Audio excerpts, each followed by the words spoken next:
Subscribe कीजिए बिन Nasir network को और हमारी फैमिली का हिस्सा बनिए। बयान किया जाता है कि एक बादशाह शिकार के लिए निकला हुआ था। वो जंगल से गुजर रहा था कि इसकी नज़र एक दरवेश पर पड़ी जो अपने हाल में मसत बैठा था। बादशाह इस दरवेश के करीब से गुजरा, लेकिन उसने आंख उठाकर भी उसकी तरफ ना देखा और ये बात बादशाह को बहुत नागवार गुजरी। उसने अपने वजीर से कहा कि ये भकमंगे भी बिल्कुल जानवरों की तरह होते हैं कि इन्हें मामूली अदब आदाब का भी ख्याल नहीं होता। बादशाह की नागवारी का अंदाजा करके वजीर इस दरवेश के पास गया और इससे कहा कि बाबा जी, मुल्क का बादशाह आपके करीब से गुजरा और आपने इतना भी नहीं किया कि अपनी अकीदत और नियाजमंदी जाहिर करने के लिए खड़े हो जाते और अदब से सलाम करते। दरवेश ने बेपरवाही से जवाब दिया, बाबा, अपने बादशाह से कहो कि अदब आदाब का ख्याल रखने की उम्मीद उन लोगों से करे जिन्हें इससे इनाम हासिल करने का लालच हो। इसके अलावा उसे ये बात भी अच्छी तरह समझा दो कि हम जैसे दरवेशों का काम बादशाह का ख्याल रखना नहीं, बल्कि बादशाह का ये फर्ज है कि वो हमारी हिफाजत करे। तो ने सुना नहीं, भेड़ें गडरिये की हिफाजत नहीं करती बल्कि गुडरिया भेड़ों की हिफाजत करता है। याद रखे, बादशाही भी हमेशा रहने वाली चीज नहीं। मौत के बाद बादशाह और फकीर बराबर हो जाते हैं।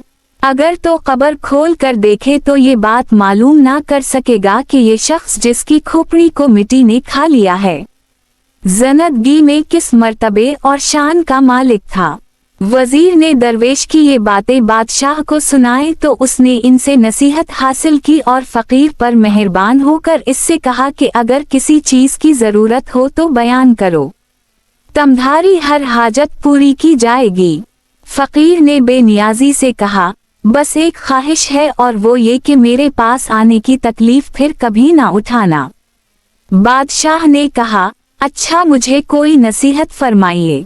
दरवेश बोला, मेरी नसीहत ये है कि इस जमाने में जब तो ताज और तख्त का मालिक है, ज्यादा से ज्यादा नेकियां करके आक़िबत में तेरे काम आएगी। ये ताज और तख्त हमेशा तेरे पास ही ना रहेगा।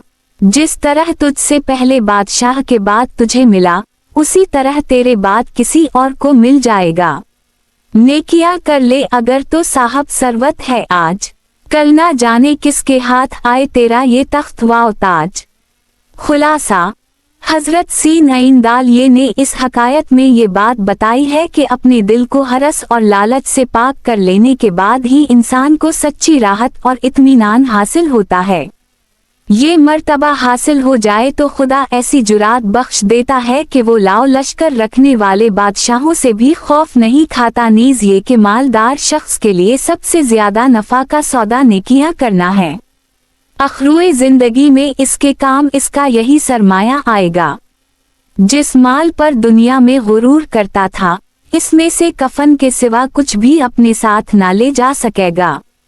सितारा।